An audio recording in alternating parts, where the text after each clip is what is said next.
This program is produced by Eagle Mountain Apostolic Resource Center. To find additional episodes of this program, as well as other content, visit eaglemountain.tv.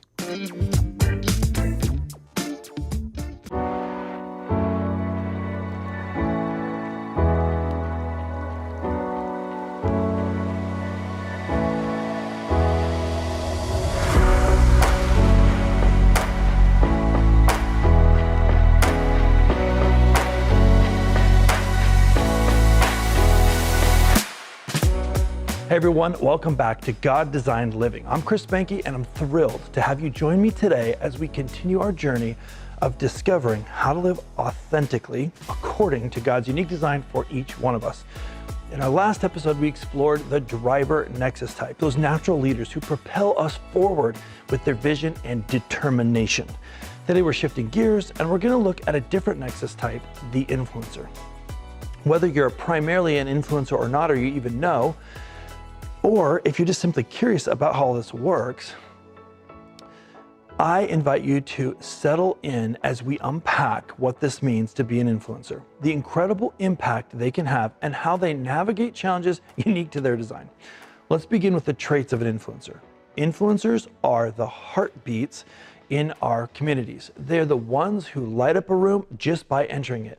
They have a natural ability to connect with others, communicate ideas, and inspire change. Influencers are enthusiastic, outgoing, and often have a contagious optimism that lifts the spirits of those around them. You might notice that influencers are skilled storytellers. They have a way with words that captivates an audience, whether it's one person or 1,000, they're relational at their core, valuing connections and cherishing the bonds that they form with others. Jesus spoke directly to the power of influence in Matthew 5:14 through 16, when he said, "You're the light of the world. A city set on a hill cannot be hidden. Let your light shine before others, that they may see your good deeds and glorify your Father in heaven."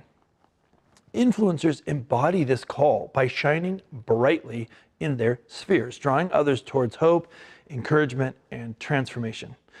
Now let's talk about using your influence as an influencer positively in personal and professional settings. Influencers, like any gift, carries with it a responsibility. When harnessed correctly, it can be a powerful force for good. In our personal lives, this means being intentional about how we impact our family, friends, and community. It's about using our words and actions to build others up, to encourage and inspire. 1 Thessalonians 5:11 urges us, "Therefore, encourage one another and build each other up, just as in fact you are doing." This is a direct call to influencers to use their natural abilities to strengthen those around them. In professional settings, influencers often excel in roles that require strong communication and interpersonal skills. Think sales, marketing, teaching, counseling, leadership positions.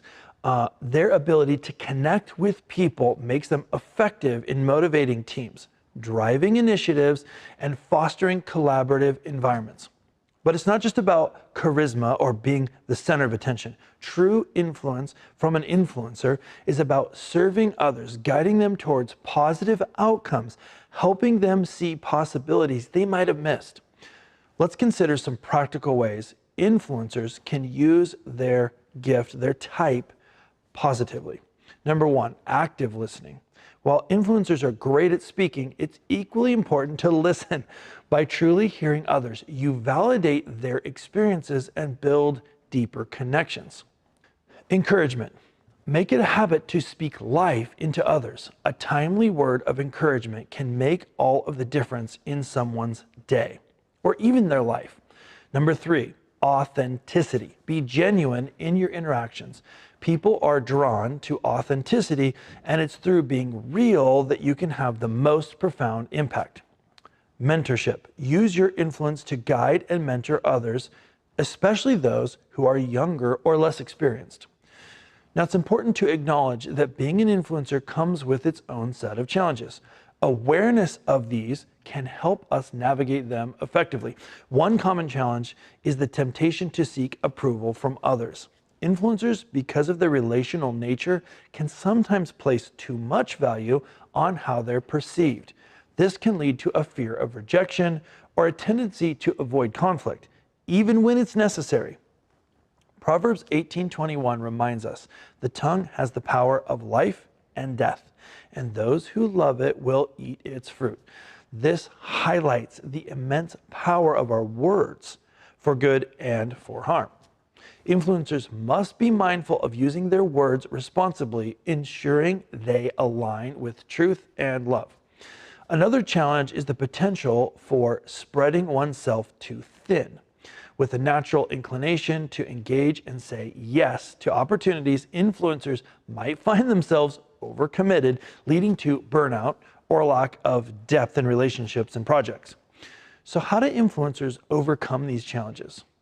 Number one, ground your identity in Christ. Remember that your worth isn't determined by others' opinions, but by who God says you are.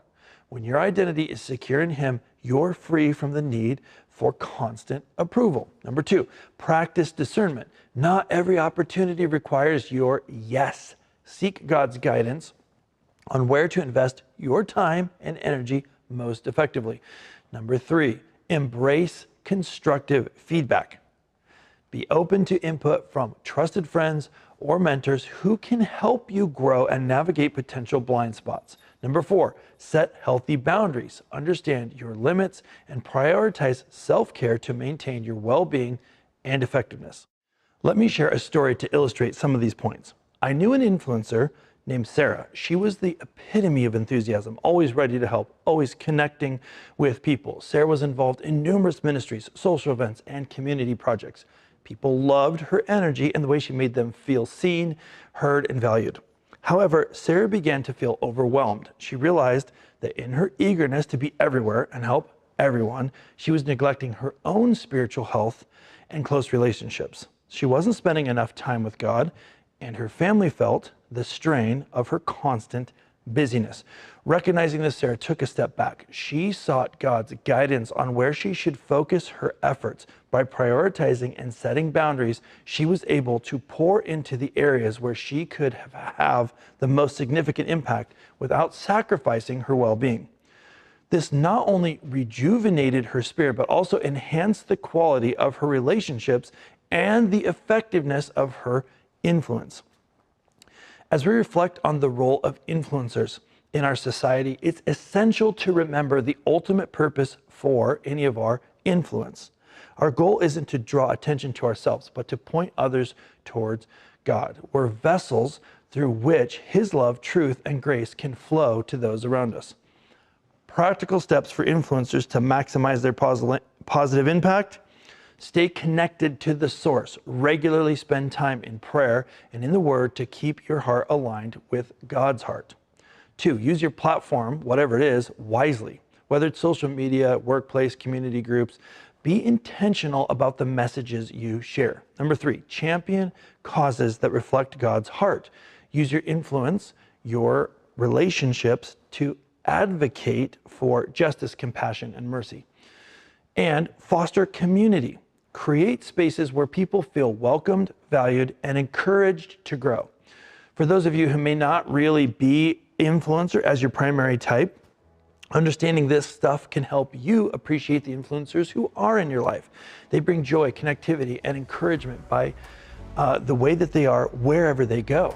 By supporting them, perhaps offering them help in organizing details, providing honest feedback, you can help their effectiveness deepen your relationship.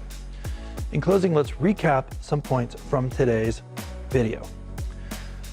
Number 1, influencers are natural connectors and communicators who inspire change through their enthusiasm and relational skills.